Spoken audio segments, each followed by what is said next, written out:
স্বভাব। মানুষের এই স্বভাব কিন্তু খুব গুরুত্বপূর্ণ বিষয়। এটাই নির্ধারিত করে দেয় যে সংসার তাকে ভালোবাসবে নাকি ঘৃণা করবে। এটাই নির্ধারিত করে দেয় যে তার আপনজন মানে তার প্রিয়জন তার সাথে থাকবে নাকি তার থেকে দূরে চলে যাবে। এবার স্বভাব কেমন হওয়া উচিত? কিছু মানুষ বলবেন যে স্বভাব চন্দ্রমার মতো হওয়া উচিত, অত্যন্ত সুন্দর এবং শীতল। কিন্তু চন্দ্রমা নিজেও তো সূর্যের কাছে নিজের প্রকাশের জন্য ঋণী। সূর্যের মতো হয়ে উঠুন। এই সূর্য যখন উদিত হয় তখন শান্ত থাকে, তারপর সারা দিন নিজে প্রজ্বলিত হয় এবং এই সংসারকে প্রকাশ প্রদান করে, যাতে এই সংসার নিজের কর্ম করতে পারে। আর যখন এই সূর্য অস্ত যায় তখনও কোনো কোলাহল করে না, শান্তভাবে অস্ত হয়। সূর্যাস্তের সময় পরিবেশ শান্ত থাকে, সমস্ত পশু পাখি আনন্দে থাকে। সূর্য যখন অস্ত হয় তখন এই আশা নিয়ে অস্ত হয় যে পরের দিন সে আবার উদিত হবে, আর অস্ত হওয়ার পরেও সে চন্দ্রমাকে নিজের প্রকাশ প্রদান করে।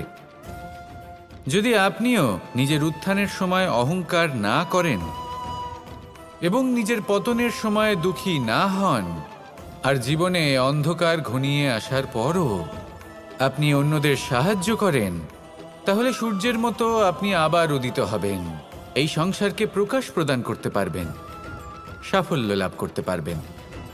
আসুন আমার সাথে ভালোবেসে বলুন, রাধা রাধা।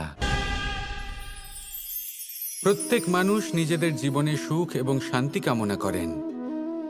অনেক মানুষ এর জন্য শাস্ত্র পাঠ করেন যে কিভাবে জীবনে সুখ শান্তি লাভ সম্ভব।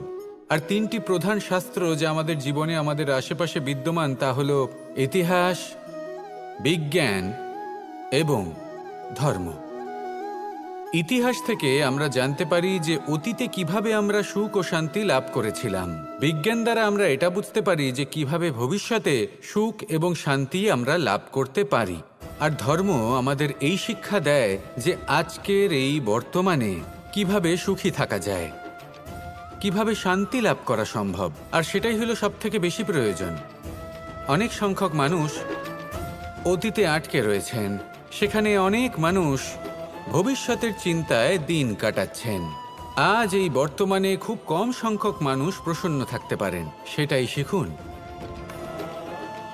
ধর্ম এটাই বলে যে যদি মনে কোনো মালিন্য না থাকে, এই মন যদি স্বচ্ছ হয়, কর্মের মাঝে কোনো ছলনা যদি না থাকে, তাহলে নিশ্চিত রূপে জীবনে সুখ এবং শান্তি আসবে আর আসতেই থাকবে। আসুন আমার সাথে ভালোবেসে বলুন, রাধা রাধা। যদি নিজের কথা বলি তাহলে আমার এই নিয়ে অভিযোগ নেই যে জন্মের পরেই আমাকে মা বাবার থেকে দূরে চলে যেতে হলো। আমার এই নিয়েও অভিযোগ নেই যে একজন মামা যিনি ভাগ্নের জন্য নিজের প্রাণও ত্যাগ করতে পারেন, সেই মামাই আমার প্রাণ কেড়ে নেওয়ার জন্য প্রত্যেক সম্ভাব্য প্রচেষ্টা করলেন। এই নিয়ে অভিযোগ নেই যে মহাযোদ্ধা হওয়া সত্ত্বেও আমাকে সারথি হওয়ার চয়ন করতে হলো। বরং আমি কৃতজ্ঞ। মামা যতই আমার প্রাণ কেড়ে নেওয়ার চেষ্টা করুক, আমি নিজের আত্মরক্ষা করতে পেরেছি। প্রথমে মথুরা ছাড়তে হলো, তারপর বৃন্দাবন ছাড়তে হলো, কিন্তু দ্বারকাকে নির্মাণ করার সুযোগটা আমি পেয়েছি। আমি কৃতজ্ঞ যে একজন সারথি হিসেবে ধর্মস্থাপনের এই রথ আমি এগিয়ে নিয়ে যেতে পেরেছি, এই সংসারকে গীতার জ্ঞান প্রদান করতে পেরেছি। দেখুন, জীবন সেই একই আছে, কিন্তু দৃষ্টিভঙ্গি কতটা গুরুত্বপূর্ণ। এই অভিযোগ আপনাকে জীবনে বাধা দেবে, দুঃখী করে তুলবে, কিন্তু কৃতজ্ঞতা বোধ সেটা আপনাকে একটা সুযোগ দেবে, সেই জীবনকেই আরো আনন্দের সাথে যাপনের সুযোগ। এই সুযোগের সদ্ব্যবহার করুন আর আমার সাথে ভালোবেসে বলুন, রাধা রাধা। মানুষ যখনই কোনো কাজ করেন তখন ওনার মনে একটা প্রশ্ন অবশ্যই আসে যে এই কাজের পরে লোকে নিন্দা করবে নাকি প্রশংসা করবে। এই বিষয়ে ভাবতে ভাবতে ওনারা এটা বুঝতে ভুলে যান যে নিন্দা এবং প্রশংসার বিষয় ভেবে ওনারা নিজেদের একাগ্রতা এবং সমর্পণ দুটোই হারিয়ে ফেলেন। নিন্দা হবে ভেবে ভয় পাওয়ার কি প্রয়োজন? নিন্দাতে অনুচিত কি আছে? উচিত দৃষ্টিভঙ্গি দিয়ে ভেবে দেখুন। নিন্দা এবং প্রশংসা এই দুটোই হলো অনিবার্য। নিন্দা যখনই হয় তখন যে যাই বলুক না কেন, আপনি একটা সুযোগ লাভ করেন, একটা সুযোগ নিজের ভুল বুঝতে পারার। সেটা শুধরে নিতে পারেন, নিজের পথ বদলে নিতে পারেন আর সাফল্যের পথে অগ্রসর হতে পারেন। একটা শিক্ষা পাওয়া যায় এই নিন্দা দ্বারা। আর যখন প্রশংসা লাভ হয় তখন আমাদের মন আনন্দে ভরে ওঠে। এই দুটোই অত্যন্ত প্রয়োজনীয়। সেই জন্য নিন্দা এবং প্রশংসার এই খেলায় জীবনের অঙ্কটা বদলে ফেলবেন না, সেটা অনুচিত হবে। কারণ জীবন না শুধু নিন্দার বিষয় আর না শুধু প্রশংসার, জীবন হলো আত্মিক সুখের বিষয়। যখন আপনি কোনো শ্রেষ্ঠ কাজ করেন, আপনার মন আপনাকে বলে দেবে যে আজ আপনি কোনো শুভ কাজ করেছেন। সেটাই হলো আত্মিক সুখ, এটাই হলো জীবন। তাই নিন্দার মাধ্যমে যে দুঃখ জীবনে আসে বা ফেলে আসা অতীতের জন্য আপনার জীবনে যে দুঃখ আসে, সেগুলো ভাবা বন্ধ করে দিন আর কর্ম করুন এই বর্তমানের জন্য, আগামী ভবিষ্যতের জন্য। আসুন আমার সাথে ভালোবেসে বলুন রাধা। 6 শত্রুর মধ্যে অন্তিম শত্রু হলো ঈর্ষা। কোনো ব্যক্তি যদি জীবনে আমাদের থেকে বেশি উন্নতি করে, আমাদের থেকে বেশি সাফল্য লাভ করে, আমাদের থেকেও বেশি শ্রেষ্ঠ হয়ে ওঠে, বেশি গুণী হয়ে ওঠে, তাহলে কোথাও না কোথাও আমাদের মনে ঈর্ষাবোধ জন্ম নেয়। আর শুধুমাত্র এই ঈর্ষাবোধের জন্ম হলেই এই ঈর্ষা আপনার শত্রু হয়ে ওঠে না। সেই ব্যক্তির বিকাশে বাধা দেওয়ার জন্য বা সেই ব্যক্তিকে আটকানোর জন্য আপনি কোনো অনৈতিক পথ অবলম্বন করেন, তখনই এই ঈর্ষা আপনার শত্রু হয়ে ওঠে। কিন্তু যদি এই ঈর্ষার দ্বারাই আপনি নিজেকে আরো বেশি শ্রেষ্ঠ করে তুলতে পারেন, আরো বেশি সক্ষম, আরো বেশি গুণী হয়ে উঠতে পারেন, তাহলে এই ঈর্ষা আপনার মিত্র হয়ে আপনাকে আরো বেশি শ্রেষ্ঠ করে তুলতে পারে। এইভাবে ঈর্ষাকে আপনি নিজের মিত্র করে তুলতে পারেন। এই 6 বিকার বা বোধ বা শত্রু যাদের কথা আমরা বললাম, এদের আমরা নিজের বন্ধুও করে তুলতে পারি। দিনের শেষে নির্বাচনটা আপনাকেই করতে হবে। নিজের এই মনকে অত্যন্ত শক্তিশালী করে তুলুন, তবেই গিয়ে আপনাকে এই সব শত্রু সাহায্য করবে অগ্রসর হওয়ার জন্য। আসুন আমার সাথে ভালোবেসে বলুন রাধা রাধা। মানুষ সংঘর্ষ করেন জীবনে সামনে এগোনোর জন্য, সাফল্য লাভ করার জন্য, মহান কর্ম করার জন্য। কখনো সে জীবনে একা হয়ে যায়, আবার কখনো তার জীবনে অনেক সংখ্যক লোক চলে আসেন, তাদের সাথে ভিন্ন ভিন্ন ধরনের সম্পর্ক গড়ে ওঠে। কিন্তু তখনই সাবধান থাকা প্রয়োজনীয়, কারণ সব সম্পর্ক সত্য হয় না। যেমন দেখবেন, যখন সাফল্য আসে তখন জীবনে অনেকগুলো সম্পর্কও আসে, নতুন নতুন সম্পর্ক গড়ে ওঠে। কিন্তু যখন ব্যর্থতা আসে তখন খুব কম সম্পর্ক গড়ে ওঠে। আর বেশিরভাগ সময় এই ব্যর্থতার সময় গড়ে ওঠা সম্পর্ক আজীবন আপনার সাথে থেকে যায়। সাফল্য হোক বা অসফলতা, তার কোনো প্রভাব সেই সব সম্পর্কে পড়ে না। সেখানেই সাফল্যের পরে যে সম্পর্ক গড়ে ওঠে, বেশিরভাগ সময় এমনও দেখা যায় যে তার মধ্যে বেশিরভাগ মানুষ আপনাকে নিজের কাজে লাগাবেন, আপনাকে ব্যবহার করবেন, সময় এলে পরে আপনাকে ঠকাতেও পারেন। এর অর্থ এটা নয় যে আপনি জীবনে নতুন সম্পর্ক বানাবেন না, অবশ্যই বানাবেন, কিন্তু ব্যক্তি এবং সম্পর্কের পরখ করা আবশ্যক, আর সময় সময় সেটা করা আবশ্যক।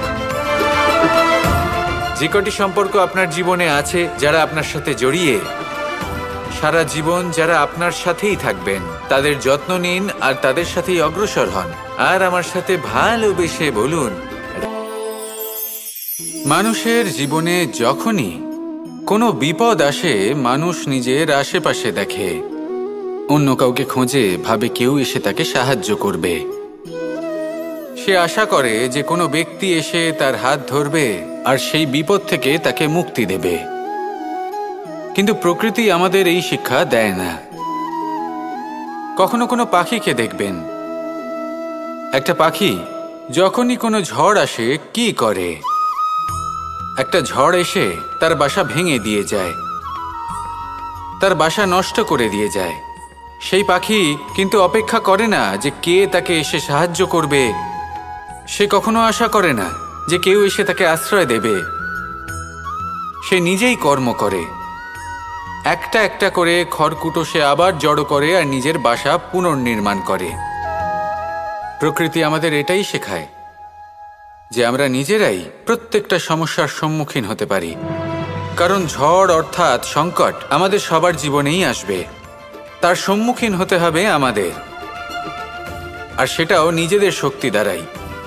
তার সম্মুখীন হওয়ার সময় নিজেদের সংযত করে রাখতে হবে, আর তার জন্য নিজের ওপর বিশ্বাস রাখা আবশ্যক। আর এই কথাটা বোঝাও আবশ্যক যে যত বড়ই সংকট আসুক না কেন, তার সাথে লড়াই করার মতো যে শক্তি প্রয়োজন, সেই শক্তি আমাদের মনেই নিহিত। শুধু সেই শক্তি খুঁজে নিন আর সেই বিপদের সম্মুখীন হন। এই সংসারের কোনো বিপদ আপনাকে বাধা দিতে পারবে না। আসুন আমার সাথে ভালোবেসে বলুন, রাধা রাধা। এই জীবন যেটা আপনি যাপন করেন, জানিয়ে আপনার এত অহংকার, বলুন এই জীবনে আপনার কি আছে? আপনাকে জন্ম দিয়েছেন আপনার মাতা, তারপর আপনাকে হাঁটতে শিখিয়েছেন, কথা বলতে শিখিয়েছেন, ভাষা শিখিয়েছেন, আরো অনেক কিছুই শিখিয়েছেন আপনার গুরু বা আপনার মাতা পিতা অথবা এই সংসার। ব্যবসা, বাণিজ্য, এই সব কিছুর সাধন অন্য কেউ দিয়েছেন। ধন অর্জন করার সাধনও অন্য কেউ দিয়েছেন। ধনও অন্য কারোর থেকেই লাভ করা হয়েছে। সম্মানটাও অন্য কোনো ব্যক্তি আপনাকে দিয়েছেন। জন্মের পর প্রথম স্নানও অন্য কারোর হাতে করতে হয়েছে।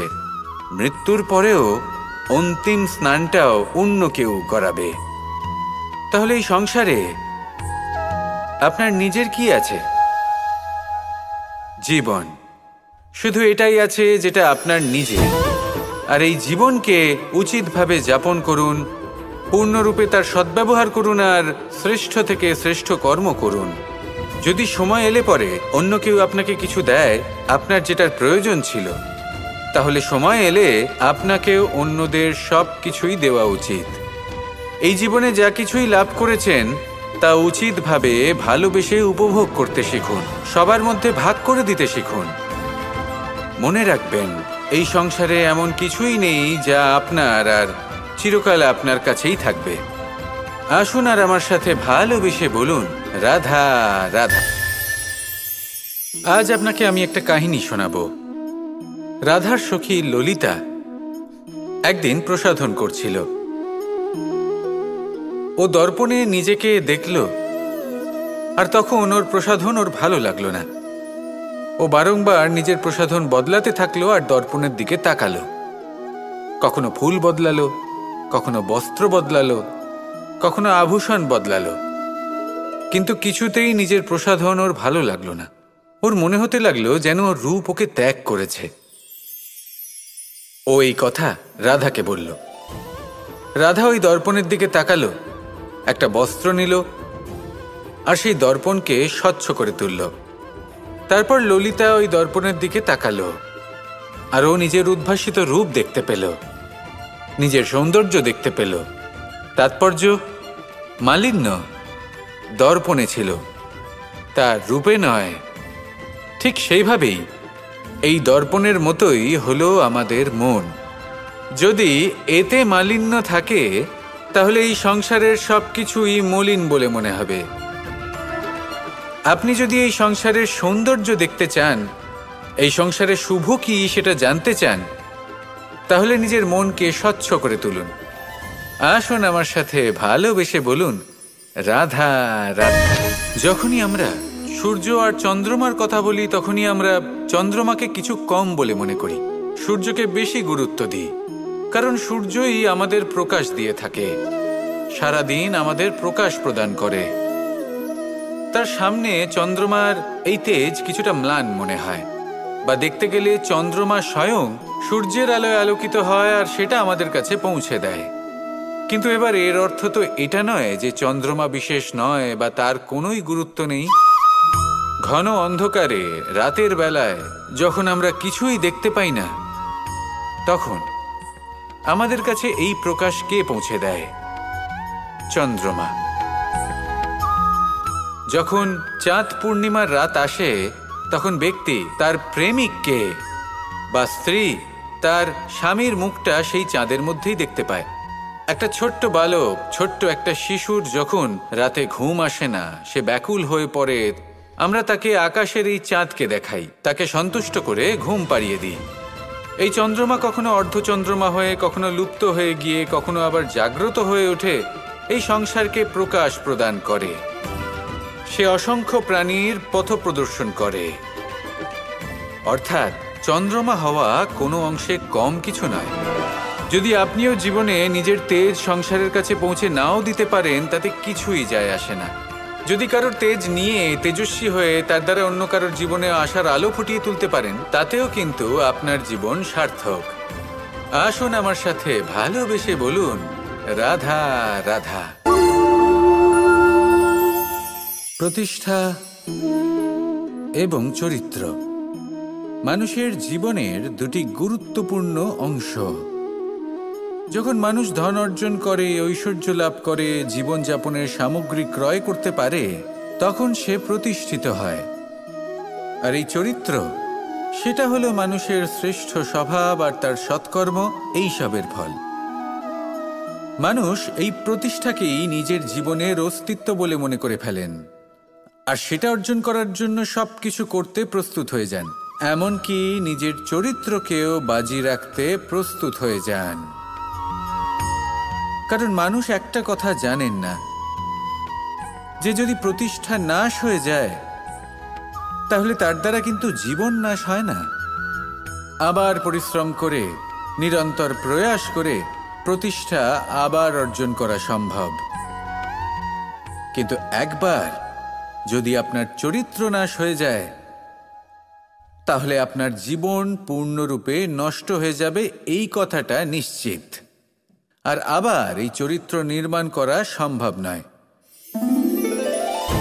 মানুষের জীবনের আসল অস্তিত্ব হলো তার চরিত্র।